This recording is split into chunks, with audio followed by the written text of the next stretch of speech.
পথগামী ভব তুমি জগন্নাথ স্বামী, নয়ন পথগামী ভব তুমি জগন্নাথ স্বামী, নয়ন পথগামী ভব তুমি। জয় তাই জয় তাই। ভক্তবৃন্দের চরণে আমার কোটি কোটি দণ্ডবত প্রণিপাত। কৃপা পারাবার সজল জলদ শ্রেণী রুচির, রমা বাণী রাম স্ফুরদ অমল পঙ্কৈরুহ মুখ, সুরেন্দ্রীর আরাধ্য শ্রুতিগণ শিখা গীত চরিত, জগন্নাথ স্বামী নয়ন পথগামী ভব তুমি জগন্নাথ স্বামী, নয়ন পথগামী ভব তুমি জগন্নাথ স্বামী, নয়ন পথগামী ভব তুমি। এই ৮টি শ্লোক কে রচনা করেছিলেন? শ্রীমান মহাপ্রভু। এই ৮টি শ্লোকের নাম একসঙ্গে জগন্নাথাষ্টকম। মহাপ্রভু জগন্নাথ দর্শন করতেন, গরুর স্তম্ভের বাম হাতটি রেখে জগন্নাথ দর্শন করতেন আর নয়ন জলে ভাসতেন। কখনো মনে হতো কুরুক্ষেত্রে কিছু দর্শন করতেন। যে কালে দেখে জগন্নাথ বলরাম সুভদ্রা সাথ, তবে জানি আইন কুরুক্ষেত্র। দেখিনু পদ্মলোচন সফল হইল জীবন, জুড়াইল তনু মননেত্র।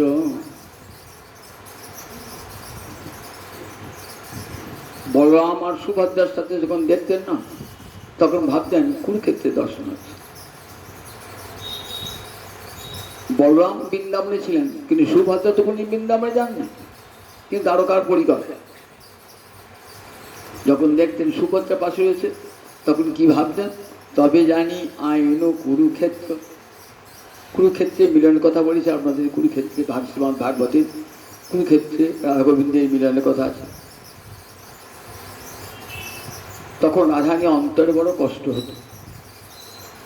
কি কষ্ট হতো? বলতেন, দেখো প্রিয়ে, আমি তো সেই, তুমি সেই, আমি সে নব সঙ্গম। সেই তুমিও রয়েছ, সেই আমিও রয়েছি। তথাপি আমার মন হরে বৃন্দাবন। আমার মন বৃন্দাবনে পড়ে আছে। এখানে তোমার রাজবেশ, হাতি ঘোড়া রথ, কত সৈন্য সিপাহী, আর সেখানে কেবল বৃন্দাবন, কত ফুলে ফুলে ভরা বৃন্দাবন, সব সে বসন্ত ঋতু, কোকিলের ডাক, ভ্রমণীর গুঞ্জন আর গোবৎসের ধ্বনি। সেই বৃন্দাবন যে আমার মন হরণ করেছে, তাই আমি চাই না তোমাকে এখানে পেতে, চাই বৃন্দাবনে পেতে। মহাপুরুষ সেইভাবে ভাবিত হয়ে নয়ন জলে ভাসতেন। গরুর স্তম্ভের তলে আছে এক নিম্ন খালে, সে খালে ভরিল অশ্রু জলে। গরুর স্তম্ভের নিচে একটা গর্ত আছে, মহাপ্রভুর নয়ন থেকে টস টস টস টস করে জল পড়ত। সে খাল ভরিল অশ্রু জলে। জগন্নাথ দর্শন করতে করতে তার মুখ দিয়ে ৮টি শ্লোক বার হয়েছিল। একটি শ্লোক, কৃপা পারাবার সজল জলদ শ্রেণী রুচির, রমা বাণী রাম স্ফুরদ অমল পঙ্কেরুহ মুখ,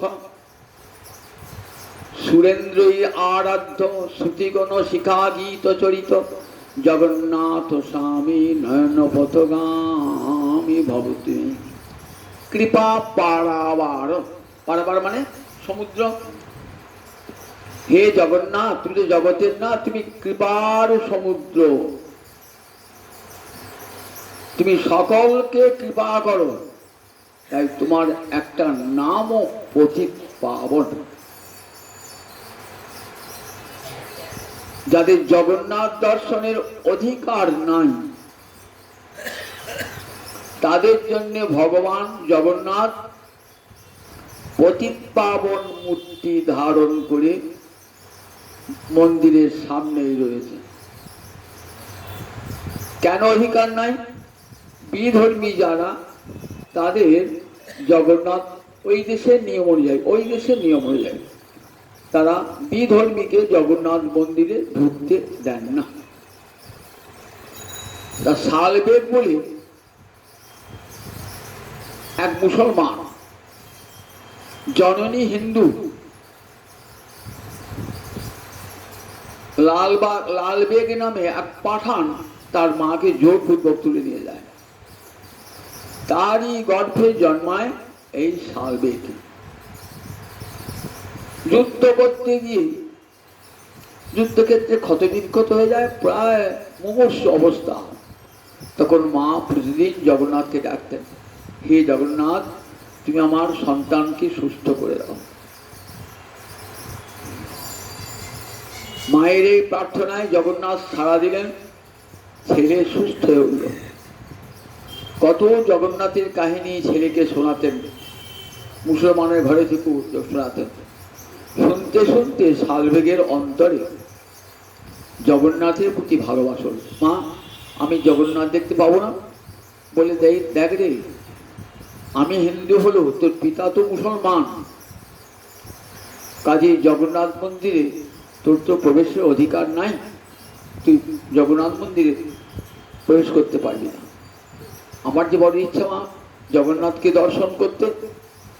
বলে তুই জগন্নাথকে ডাক, যদি জগন্নাথ দেখা দেন। একদিন বেরিয়ে পড়লেন ঘর থেকে পুরীর পথে। পুরীর গভীর রাত্রে এসেছেন জগন্নাথের মন্দিরে, কেউ নাই, নিশুতি রাত। জগন্নাথের মন্দিরে সামনে বসে কাঁদছেন, নয়ন জলে বুক ভাসি। হে জগন্নাথ, তুমি তো জগতের নাথ, তুমি তো হিন্দু মুসলমান বলে কেউ নয়, তুমি তো সকলের নাথ। তুমি যেমন হিন্দুরও নাথ প্রভু, তেমনি মুসলমানেরও, তেমনি খ্রিস্টানেরও। তবে তুমি জগন্নাথ, এই জগতে সবাই থাকে। সুতরাং তোমার কাছে কে বিধর্মী কে স্বধর্মী তা তো নাই। মানুষের বিচারে কেউ বিধর্মী কেউ স্বধর্মী হতে পারে, তোমার বিচার তো সবাই সমান। আমি কি তোমাকে দেখতে পাবো না? আমি তোমার দয়া থেকে বঞ্চিত হব? জগন্নাথ চলে এলেন, এসে একটা মূর্তিতে ওইখানে প্রতিষ্ঠিত হলেন, পতিত পাবন মূর্তি। পরের দিন দেখছেন পান্ডারা জগন্নাথের মালার ফুল পড়তে পড়তে ওই সিংহ দরজা পড়তে গিয়েছে। সেই ওখানে প্রতিষ্ঠিত হলো পতিত পাবন মূর্তি। ওই দেশের নিয়ম অনুযায়ী যারা জগন্নাথ দর্শন করতে পারবেন না, তাদের জন্য ভগবান পতিত পাবন মূর্তি ধারণ করেন। কৃপার সমুদ্র ভগবান তো। তালিছা মহাপাত্র বলে এক পরম ভক্ত ছিলেন। জগন্নাথের সেবায় তিনি নিজে মন প্রাণ নিয়োগ করেছেন। সেবা তো অনেকেই করে পয়সার জন্যে, কিন্তু তার সেবা কেমন ছিল? তিনি সেবকরূপী জন্ম করেছেন, মন প্রাণ ঢেলে দিয়ে সেবা করেন জগন্নাথ। নয়ন জলে ভাসেন জগন্নাথকে দর্শন করতে করতে।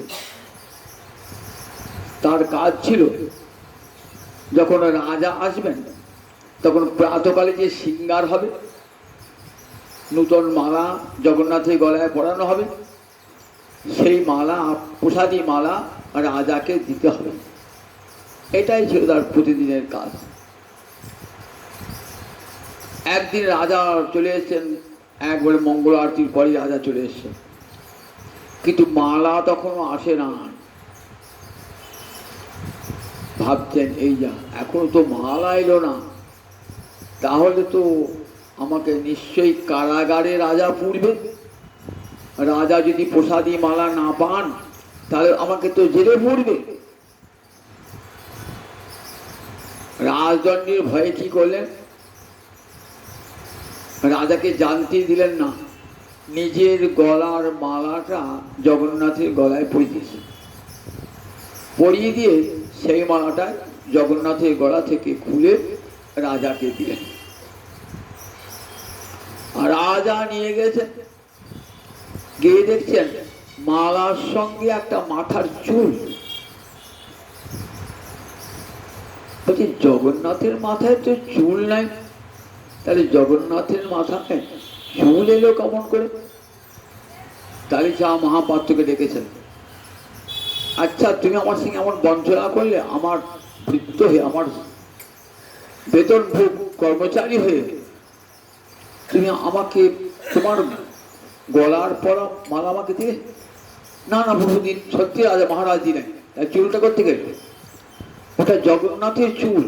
ও জগন্নাথের আবার চুল হয়েছে বুঝি? বলে হ্যাঁ মহারাজ, জগন্নাথের চুল আছে, আমি দেখেছি। দেখাতে পারবে? কাল সকালে কিন্তু আমি জগন্নাথের মাথার চুল দেখব।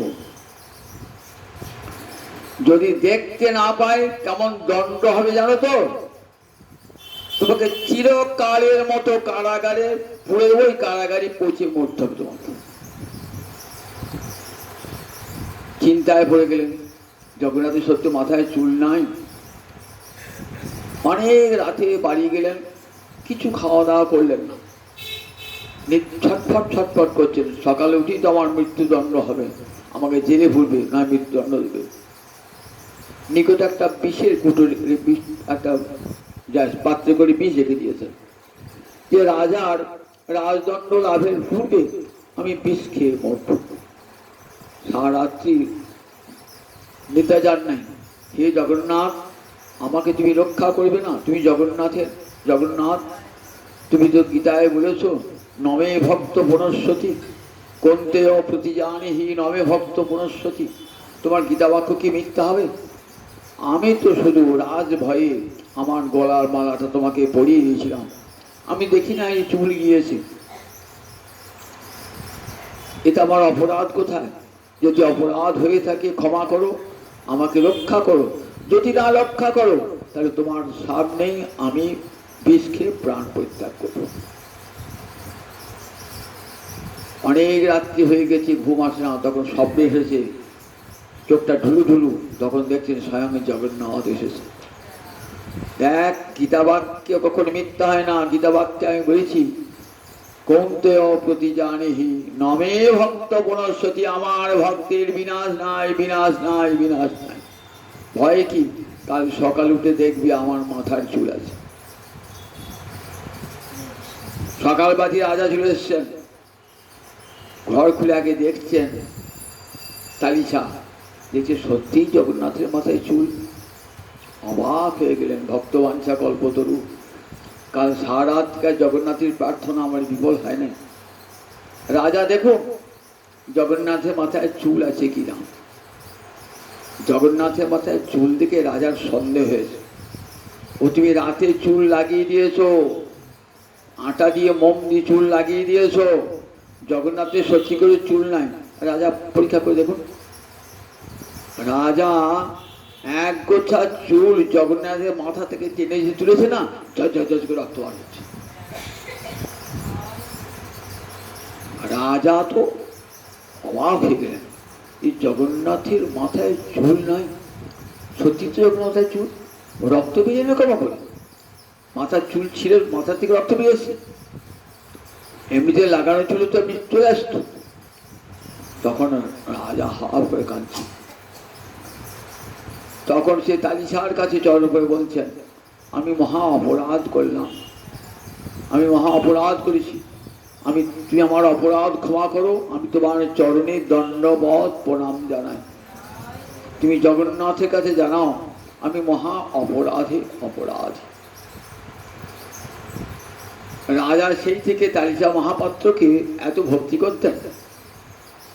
তারপরে আবার কিছুক্ষণ পরের দিন গেলেন, আর জগন্নাথের মাথায় চুল নেই।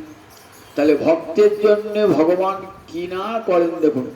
মাথায় ভগবানের চুল গজালো শুধু ভক্তকে রক্ষা করবার জন্য। তাই মহাপ্রভু বলছেন কৃপা পারাবার সজল জলদ শ্রেণী রুচির। মহাপ্রভু বলছেন তুমি কৃপার সমুদ্র প্রভু, তোমার অঙ্গের কান্তি কেমন?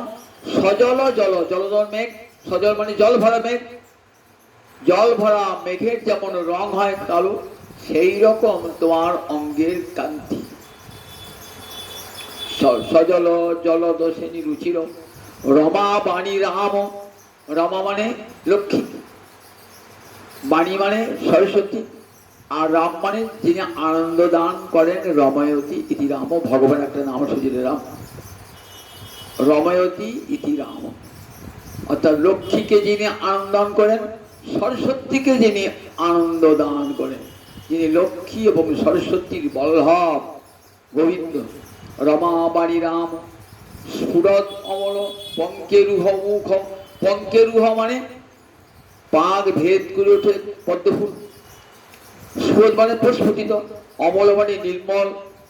প্রস্ফুটিত নির্মল পদ্মফুলের মতন তোমার মুখখানি। সুরদ অমল পঙ্কেরুহ মুখ সুরেন্দ্রই আরাধ্য। সুরেন্দ্র মানে সুর মানে দেবতা, ইন্দ্র মানে শ্রেষ্ঠ, অর্থাৎ দেবতাদের শ্রেষ্ঠ কারা? মহাদেব, ব্রহ্মা, ইন্দ্র। এরা কি করেন?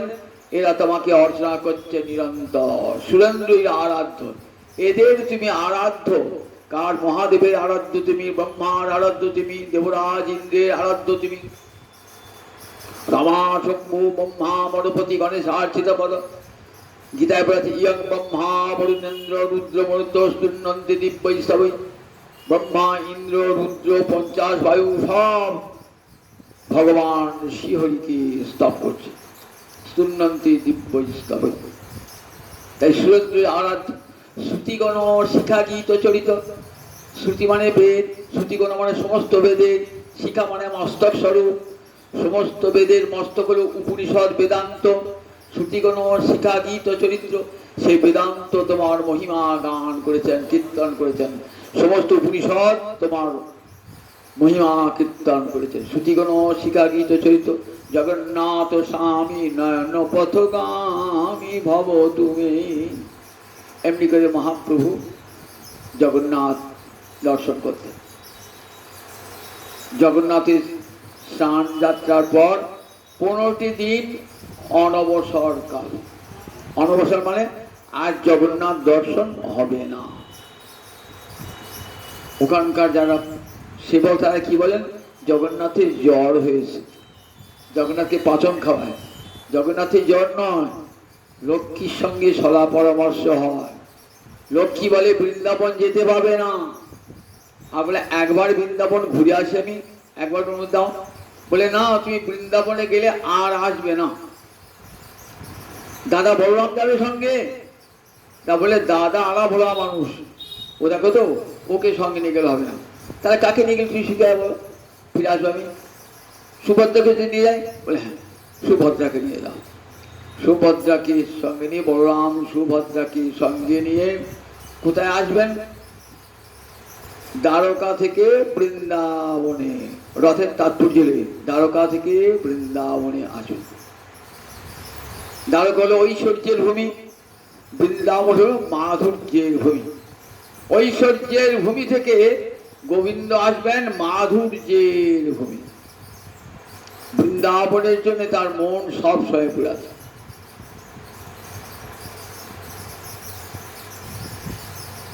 রাধারানী বলেছিলেন, দেখো তোমার যদি চরণোদয় বৃন্দাবনে উদয় করাও তবে আমার বাঞ্ছা পূর্ণ হবে।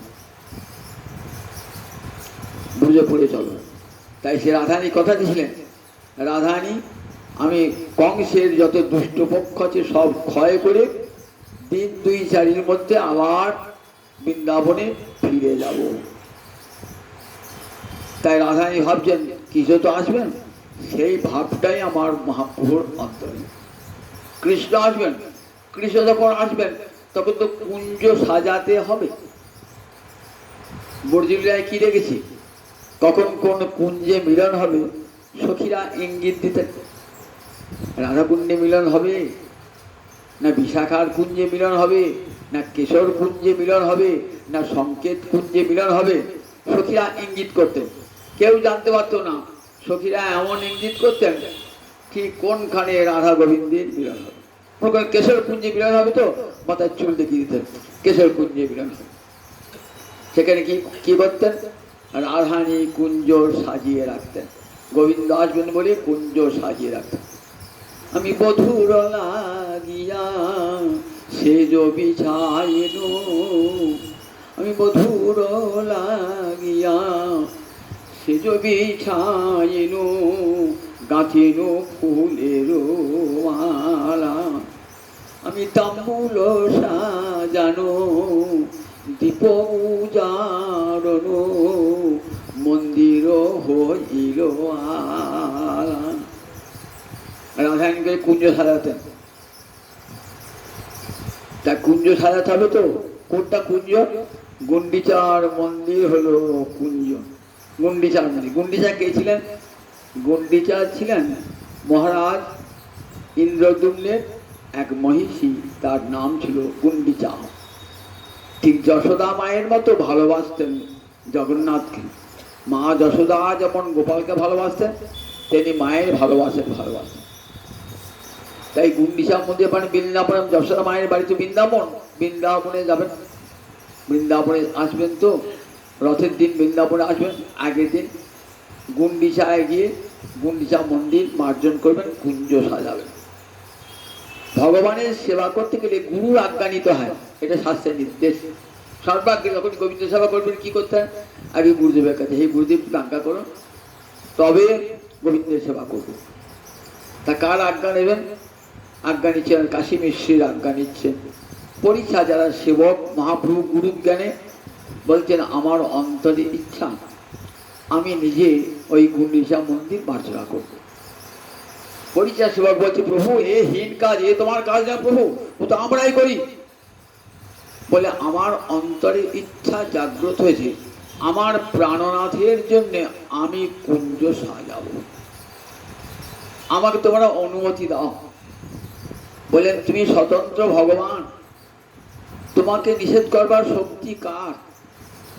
তবে প্রভু নূতন ঝাঁটা আর নূতন ঘট চাইতো, 100 ঘট নূতন ঘট আর 100 নূতন ঝাঁটা।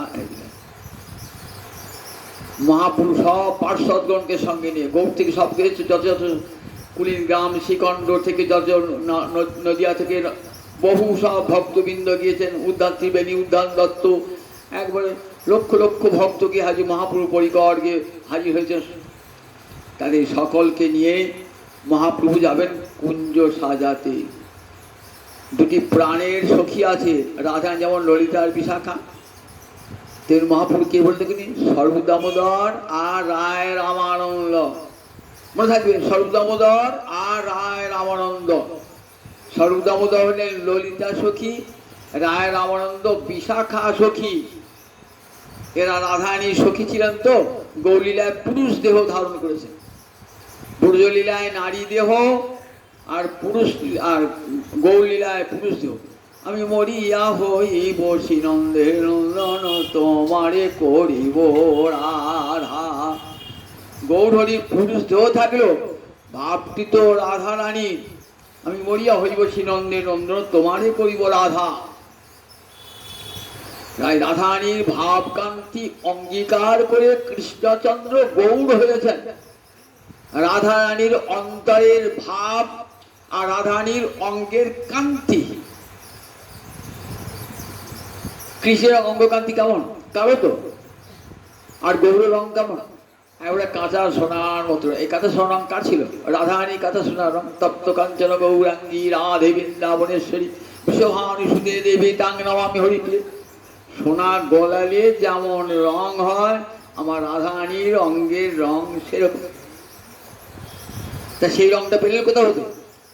রাধারানীর কাছ থেকেই সেই রংটা পেয়েছেন। শুধু রংটা নয়, ভাবটাও অন্তরের ভাব।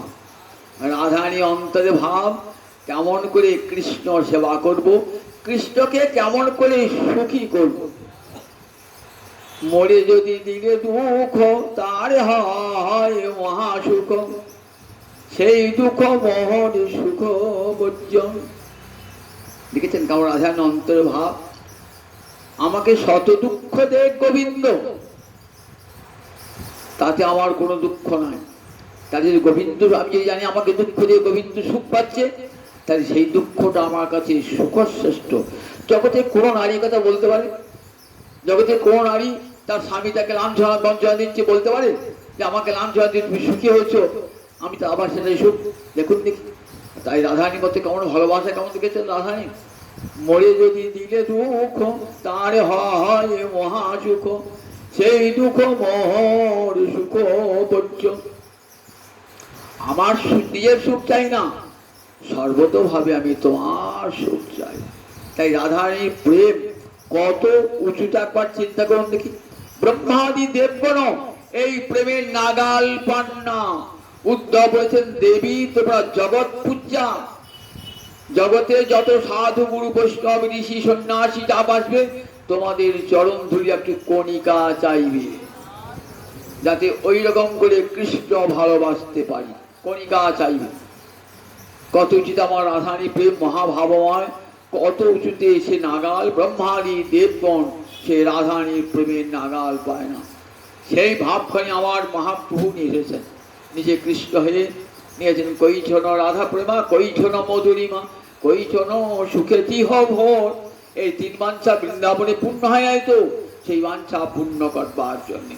তাই অন্তত রাধারানী ভাবতে আছে স্বরূপ দামোদর একদিকে, আর একদিকে রায় রামানন্দ, একদিকে ললিতা, একদিকে বিশাখা। জানিস ললিতা বিশাখা?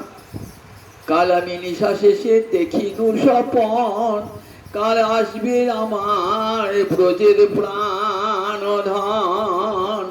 জানিস আমি নিশা শেষে স্বপ্ন দেখেছি কাল ব্রজের প্রাণধন আসবে। চলে চলে সখী, চল চল সখী, কাল আসবে আমার প্রাণে বধূ। চলো কুঞ্জ সাজাই জ্ঞান, কাল আসবে আমার প্রাণে বধূ। চলো কুঞ্জ সাজাই জ্ঞান। আজ গৌরহরি যেন রায় কিশোরী, রায় কিশোরী যেমন ললিতা বিশাখার গলা ধরে যেতেন, তেমনি করে আজ গৌর কিশোরী চলেছে মৃত কুম্ভ কাঁখে করি। গৌর কিশোরী চলেছে, ও তো রায় কিশোরী নয়, গৌর কিশোরী চলেছে প্রাণনাথের কুঞ্জ সাজাবারে লাগি। সম্মার্জনী করে ধরি মৃত কুম্ভ কাঁখে করি। সর্বদামোদরের গলা ধরি চলেছে আমার গৌর কিশোরী। সম্মার্জনী করে ধরি, সম্মার্জনী মানে ঝাঁটা। মৃত কুম্ভ কাঁখে করি চলেছে আমার গৌরী কিশোরী। অনুরাগে মনটি ধর ধর হয়ে আছে, কৃষ্ণ আসবেন, আনন্দে মনটা প্রাণনাথ আসবে বলে কতদিন দেখি নাই ও রসের বদন, কতদিন দেখি নাই, আজ প্রাণনাথ আসবেন, হৃদয়খানা আনন্দে ভরে গেছে। প্রাণ প্রিয় আসবেন বলে চল চল সখী, তড়া করে চল, কাল আসবে আমার প্রাণ বন্ধুয়া, আমি গিয়ে কুঞ্জ সাজাবো চল। এমনি করে মাটি কলসি, কলসি কাঁখে নিয়ে, ঠিক যেমন রাধারানী যমুনা থেকে জল ভরাতেন, তেমনি করে নিয়ে আর হাতে সম্মার্জনী ধরে চলেছেন কোথায়? গুন্ডিচা মন্দিরের দিকে। ভক্তগণ কীর্তন করতে করতে চলেছেন, অপূর্ব শৈলা কণ্ঠে কীর্তন করে চলেছেন। গুন্ডিচা মন্দিরে পৌঁছালেন, প্রবেশ পথে বৃন্দাদেবী আছে। ও বৃন্দাদেবী, তুমি তো বড় দেবী, কুঞ্জ সাজানোর ভার তো তোমার উপর, তুমি কুঞ্জ সাজিয়ে দাও। আজ মন্দিরের প্রতি দাঁড়ে দাঁড়ে কদলী বৃক্ষ স্থাপন করো, মঙ্গল ঘর স্থাপন করো, সারি সারি আম্র পল্লব দিয়ে সাজাও, আমার প্রাণনাথ কাল আসবে বলে বৃন্দাদেবীর কাছে বলছে, বনদেবী তুমি সাজাও বৃন্দাবন। মহাপ্রভু সমস্ত ভক্তগণকে আদেশ করলেন, দেখো আগে ভালো করে ঝাঁট দাও। স্বয়ং মহাপ্রভু নিজে ঝাঁট দিচ্ছেন গুন্ডিচা মন্দির। প্রথমেই রত্নবেদী, যে রত্নবেদীর উপরে জগন্নাথ বসবেন এসে, সেই রত্নবেদী নিজ হাতে ঝাঁটছেন। ছেড়ে যেন তৃপ্তি আর হয় না, এতটুকু যেন ধুলা বাড়ি কোথাও লেগে না থাকে। শেষে নিজের বহির্বাস দিয়ে মুছছেন বারবার, আর চোখের জলে ভাসছেন, কাল আসবে আমার প্রাণে বধূ। চলো সখী কুঞ্জ সাজাই গিয়া, নয়ন জলে ভাসছেন প্রাণনাথকে। বহুদিন পরে বধূ আজ আসবে, তাই আনন্দের আর সীমা নাই রে। বহুদিন পরে প্রাণনাথ আসবে, তাই আনন্দের আর সীমা নাই রে। টাস টাস করে নয়নে জল, সেই নয়ন জল দিয়ে বেদি পরিষ্কার করছে। পাশে আছে ইন্দ্রদুম্ন সরোবর। ইন্দ্রদুম্ন রাজা সহস্র অশ্বমেধ যজ্ঞ করেছিলেন। সেই অশ্বমেধ যজ্ঞের খুরের আঘাতে একটা সরোবর হয়ে গেছিল, সেটির নাম ইন্দ্রদুম্ন সরোবর। গুন্ডিচা মন্দিরের পিছনে আছে ইন্দ্রদুম্ন সরোবর। সেখান থেকে সব জল আনছেন। হরে কৃষ্ণ কৃষ্ণ কৃষ্ণ হরে হরে, হরে রাম রাম রাম হরে হরে, হরে কৃষ্ণ কৃষ্ণ কৃষ্ণ হরে হরে, হরে রাম রাম রাম হরে হরে। এই মা নাম কীর্তন করতে করতে জল আনছেন। শত ঘটে জল আনছেন, কেউ জল আনছেন, কেউ ঝাঁট দিচ্ছেন। ঝাঁট দিতে সমস্ত মন্দির বলছে, মহাপ্রভু বলছেন দেখবো আমি কার কত বহির্বাসে, কার কত ধুলো বালি কাঁকড় হয়েছে। যার যত বেশি হবে না, তাকে তত বেশি মহাপ্রসাদ খাওয়া। দেখাচ্ছেন নিজেরটা মহাপ্রভু সবার চেয়ে বেশি হয়েছে, ধুলো কাঁকড় সব আছে। শতঘর জল দিয়া মন্দির কইল শোধন, শোধন শতঘর জল দিয়ে মন্দির কইল শোধন। শোধন করিল যেন নিজ মন, মন্দির সজিয়া যেন কইল নিজ মন। এই গুন্ডিচা পাঁচজনের শিক্ষা কি?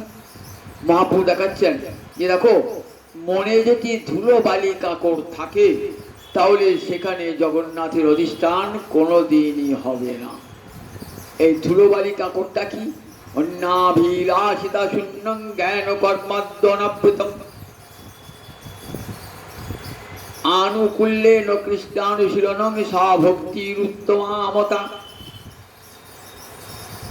অন্য অভিলাষ অন্তর যদি থাকে, ভগবানকে ভক্তি বটে, কিন্তু টাকা পয়সা চাইছি ভগবানের কাছে, ধন দৌলত চাইছি, নিজের ছেলে মেয়ের সংসারের মঙ্গল কামনা করছি, এটাই হলো অন্যাভিলাষ। তো তাহলে বাসনা, বাসনা মানে কি হলো? ধুলোবালি বাসনা। যতক্ষণ রয়েছে বাসনা, ততক্ষণ পর্যন্ত মন্দির, আমার হৃদয় মন্দির একবারে মলিন হয়ে রয়েছে, মলিন হয়েছে। এই মলিন হৃদয়ে কখনো সেই হৃদয়ে যায় না, যাই ভক্তি মুক্তি পিশাচিনী থাকে, সেই হৃদয়ে যায় না। ভক্তি মহারানী সেই হৃদয়ে যায় না। শুদ্ধা সাধ্বী পতিব্রতা ভক্তি মহারানী সেই হৃদয়ে যায় না। যে হৃদয়ে কামনা বাসনা থাকে, সেই হৃদয়ে যায় না।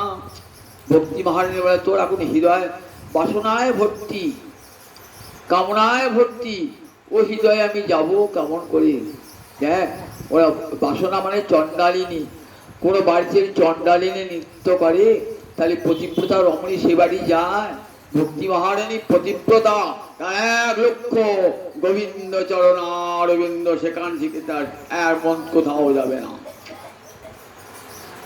তাই সেই হৃদয়ে যায় না, ভক্তি মহারানী যায় না। কৃষ্ণ ভক্তি সেই হৃদয়ে, যতক্ষণ হৃদয়ে কামনা বাসনা এই ধুলো বালি রয়েছে, কাঁকড় রয়েছে, ততক্ষণ যশ প্রতিষ্ঠা লাভের জন্য গোবিন্দ ভক্তি করছে। আমি লোককে দেখে দেখে মালা করছি, আমি এত মালা করি জানো, আমার তিলক আছে, আমি পরম বৈষ্ণব, আমাকে সবাই শ্রদ্ধা করে, আমি বিরাট পাঠক হয়ে গেছি, খুব পাঠ করতে পারি, সবাই আমাকে শুনে। এই অহংকার এসে যায়। বললেন এইগুলো সব কাঁকড়, এগুলো সব কাঁকড়। অন্তরে অহংকার অভিমান এগুলো কাঁকড়। এই যে থাকে, সেখানেও কৃষ্ণ ভক্তি যাবে না, যতই ঠক ঠক করে মালা করি না কেন, যাবে না। যতক্ষণ অন্তরে কামনা বাসনা, অন্তরে অভিমান অহংকার, অভিমানী ভক্তিহীনী জগ মাঝে সেই দিন।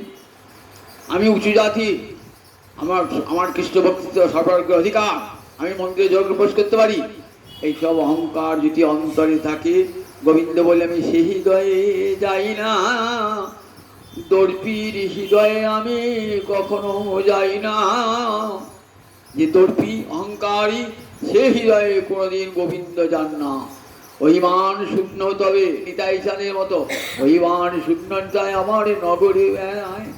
দেখেছেন তোদের হাতে ধরি পায়ে ধরি, যারা যারা গৌর ভক্ত তাদের দন্তে তিন ধারণ করে তাদের চরণ সেবা করতে চাইছেন। ঠিক আছে, স্বয়ং ভগবান শ্রীহরি কি করেছে দেখেছেন, রাজস্ব যজ্ঞে বলে যুধিষ্ঠির আমাকে একটা কাজের দায়িত্ব দাও। কি কাজের দায়িত্ব নেবে? যত আর সাধুরা আসবেন না আমি তাদের পা চরণ ধুয়ে দেবো, চরণ ধুয়ে দেবো। দেখুন একবার স্বয়ং ভগবান গোবিন্দ তিনি কি ভার নিয়েছিলেন যুধিষ্ঠির রাজস্ব যজ্ঞে, সবার চরণ ধোয়ার ভার নিয়েছেন। একবার দেখুন জগৎকে শিক্ষা যে এত শিক্ষা তো আমাদের শিক্ষা হয় না, শুনি সবই কিন্তু এত অন্তরে অহংকার। আমি উচ্চ জাতির, আমি ব্রাহ্মণ, আমি পণ্ডিত, আমি বিদ্বান, কতকে আমি ভক্ত শ্রেষ্ঠ, এইসব অভিমান অন্তরে, যতক্ষণ এইসব অভিমান অন্তরে থাকবে ততক্ষণ পর্যন্ত কৃষ্ণের বসার আসন নির্মল হবে না। এই গুন্ডিচা মর্জিন স্বয়ং ভগবান মার্জনা দেখাচ্ছেন, দেখো মার্জনা করে আছে, মার্জনা করে আছে, দেখো একটু যেন ধুলোবালি না থাকে। কতবার জল ঢেলেছেন, উপরে জল ঢালছেন, নিচে জল ঢালছেন, জল বেরিয়ে যাচ্ছে বারবার। ভোগ মন্দির, নাট মন্দির, জগমোহন মানে ভোগ মন্দির আর নাট মন্দির মাঝখান থেকে জগমোহন বলে না, ভোগ মন্দির নৃসিংহদেবের মন্দির, সব ধুলো বালি বারবার ঝেড়ে আবার ছাড়ো, আবার পরিষ্কার করো, আবার জল ছিটাও। দেখেছেন উদ্দেশ্য? দেখো কিছুতেই এই অহংকার অভিমান বাসনা যেতে চায় না। বারবার চেষ্টা করো যাতে অহংকার অভিমান বাসনা সব হৃদয় থেকে দূর হয়ে যায়, দূরে যায়।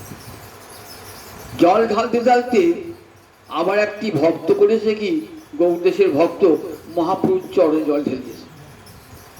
মহাপ্রভু একবার ক্রুদ্ধ হয়ে ভগবানের মন্দিরে আমার চরণে জল দিলেন, আমাকে অপরাধের বাড়ি, কোন নরকে যেতে হবে জানি না।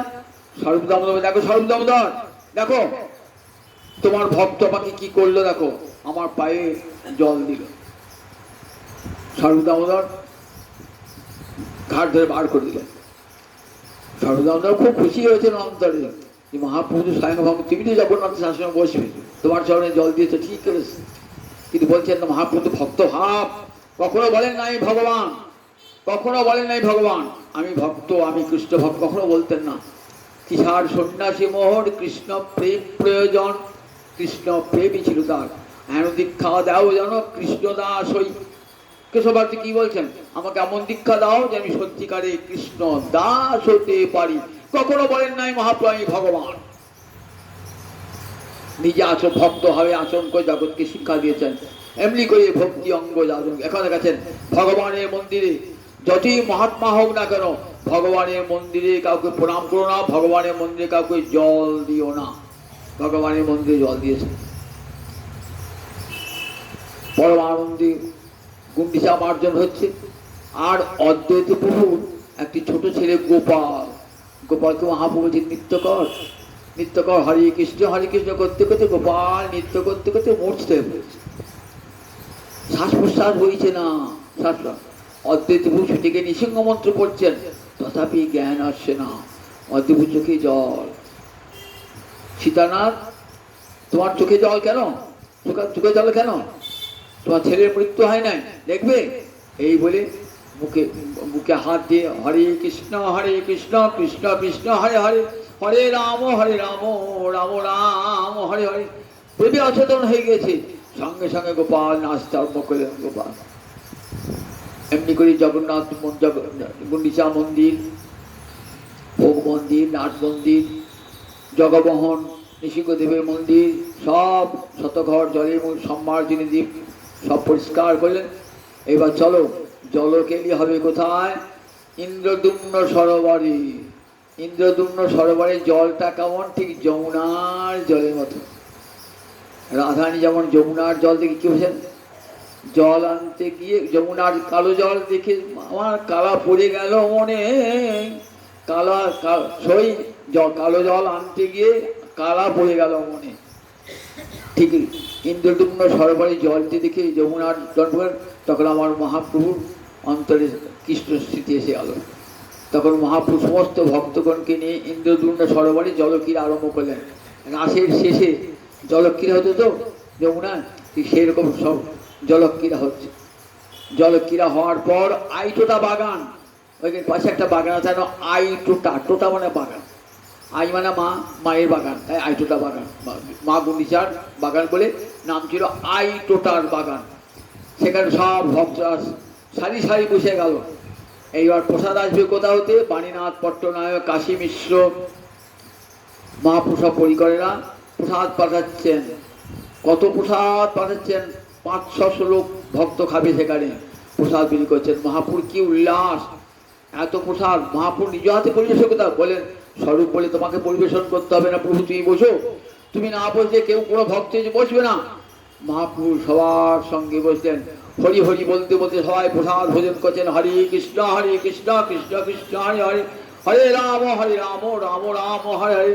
মহাপ্রসাদের গুণকীর্তন করছে। শুষ্কং পর্যুষিতং বাপি নিতং বা দূরদেশিতং প্রাপ্তি মাত্র না ভক্তব্যম নাত্র কালো বিচারণা। শুকনো হোক, দূরদেশ থেকে আনিত হোক, অসুচি ব্যক্তি আনলো প্রসাদ প্রাপ্তি মাত্রের ভক্তব্যম নাত্র কালো বিচারণা, পাওয়ার সঙ্গে সঙ্গে ভোজন করবে। মহাপ্রসাদের এমন মহামহিমা, সেই মহাপ্রসাদের মহিমা বর্ণনা করতে করতে মহাপ্রভু প্রসাদ করছেন। জগদানন্দ পরিবেশন করছি। জগদানন্দ কে ছিল বলুন দেখিনি? সত্যভামা। বড় দণ্ডে দণ্ডে বড় অভিমান, দণ্ডে দণ্ডে অভিমান হয়ে যেত, ঠিক জগদানন্দের অভিমান। মহাপ্রভু খেতে পারবেন না, তাও জোর করে দিচ্ছেন, তাও জোর করে দিচ্ছেন। যদি না খায় তাহলে জগদানন্দ ঘরে এমন কপার দেবেন আর 3 দিন আর দরজা খুলবে না। গৌরদেশ থেকে তেল নিয়ে গেছে তো, যে মহাপুরের তেল, তুমি আনবি সুগন্ধি তেল, জগদানন্দ নিয়ে গেছে। বাহ, জগৎ ভালো কাজ করেছো, এবার একটা খাট নিয়ে এসো, তোষক নিয়ে এসো, বালিশ নিয়ে এসো। বলে ভালো সন্ন্যাসী, ভালো সুন্দর গন্ধ একটা তেল মারছে সন্ন্যাসী, ভালো হাত নিয়ে এসো। রেগে একেবারে সেই তেল ছুঁড়ে ফেলে দিল, তেল ছুঁড়ে ফেলে দিল জগদানন্দ। দিয়ে ঘরে কপাট। 3 দিন আর শোন না। 3 দিন পর জগদানন্দ, আমার যে ক্ষুধা পেয়েছে, তুমি রন্ধন করো। আর থাকতে পারি জগদানন্দ? দরজা খুলে মহাপ্রভু বলে রন্ধন করতে আরম্ভ করলেন। মহাপ্রভু এবার আর জগদানন্দ যখন কিছু দিতেন না, মহাপ্রভু না বলতে পারতেন না। বললেই কিন্তু জগদানন্দ আবার ওই ঘরে কপাট দেয়, বলতে পারতেন না, তাই জোর করেই খাচ্ছেন। না পারলেও মহাপ্রভু খাচ্ছে, জগদানন্দ বারবার দিয়ে যাচ্ছে ঘুরিয়ে ফিরে, যেটি ভালো জিনিস সেটি মহাপ্রভু হাতে বারবার দিয়ে যাচ্ছে। সর্বদামোদর প্রাণে সখী, খাও খাও প্রভু, এটি ভালো মিষ্টি জগন্নাথে ভোগে লেগেছে, খাও। জোর খাচ্ছে মহাপ্রভু। সমস্ত ভক্তগণের সঙ্গে, সমস্ত ভক্তগণের ভোজন শেষে সকলকে মালা চন্দন পরিয়ে গৌর কীর্তন হরে কৃষ্ণ কৃষ্ণ কৃষ্ণ হরে হরে, হরে রাম রাম রাম হরে হরে মিলিত সংকীর্তন করলেন। পরের দিন রথের সঙ্গে মহাপ্রভু আসবেন, ঠিক যেন নিজ প্রাণনাথকে নিয়ে আসছেন। এসে গুন্ডিচা মন্দিরে এই 9টি দিনই থাকবেন মহাপ্রভু। ঘোড়া পঞ্চমীর দিন একবার যাবেন দেখতে। এমনি করে গুন্ডিচা মন্দির মার্জন করে জগৎজীবকে শিক্ষা দিলেন, চেত দর্পণ মার্জনম, আগে হৃদয় মন্দিরকে মার্জনা করো। হৃদয় মন্দিরকে মার্জনা করে কোনোদিনই গোবিন্দ পাবে না। কি করে হৃদয় মন্দির মার্জিত হবে আমাদের? বলে হরি কথা শুনতে শুনতে, হরিনাম কীর্তন করতে করতে, সাধু সঙ্গ করতে করতে মনের ময়লা আপনা আপনি চলে যাবে। আপনাকে চেষ্টাও করতে হবে না ময়লা দূর করবার জন্য। যোগীরা, ঋষিরা, ধ্যানীরা, জ্ঞানীরা জোর করে ময়লা দূর করবার চেষ্টা করেন, কিন্তু ভক্ত বলেন না, ও আমি পারবো না, ও আমার গোবিন্দ যদি মনে হয় করে দেবে। তাই ভক্ত সঙ্গ করবে, সাধু সঙ্গ করবেন, নাম কীর্তন করতে করতে করতে করতে দেখবেন আপনি আপনি কখন ময়লা চলে গেছে। আপনার হৃদয়ের মাঝে হৃদয় বল হৃদয় আলোক দর্শন যায়।